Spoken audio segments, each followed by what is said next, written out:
Hello សួស្តីបាទសម្រាប់អ្នកដែលគាត់មានកម្រងធ្វើការហោះហើរតាមយន្តហោះបាទថ្ងៃនេះដែរខ្ញុំមានព័ត៌មានជូនបងប្អូនទាំងអស់គ្នាសម្រាប់អ្នកដែលគាត់ទិញសម្បត្តិយន្តហោះ Air Asia បាទតាមយន្តហោះ Airline Air Asia ហ្នឹងគឺគាត់មានព័ត៌មានថ្មីដែលត្រូវការប្រកាសប្រាប់យើងហ្នឹងគឺចាប់ពីថ្ងៃ1 ខែមេសាបាទថ្ងៃ1 ខែមេសាគឺថ្ងៃ1 ខែ 4 នេះតទៅគឺគាត់នឹងមានច្បាប់ថ្មីសម្រាប់អ្នកដែលយក power bank បាទ power bank យើងសម្រាប់ដោតសារទូរស័ព្ទឬក៏ device ផ្សេងហ្នឹងឡើងទៅលើយន្តហោះហ្នឹងគឺមិនឲ្យលើសពី100 វ៉ាត់បាទតែគេសរសេរថា100 WH ឬក៏ទំហំថ្មរបស់វាគឺក្រោម20000 មីលីអាំពែ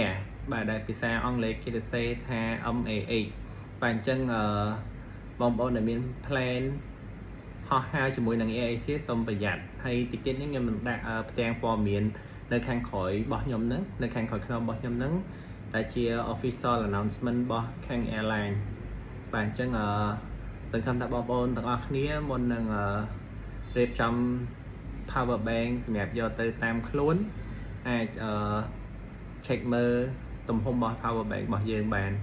អូខេបាទសង្ឃឹមថាព័ត៌មាននេះគឺអាចជួយបងប្អូនសម្រាប់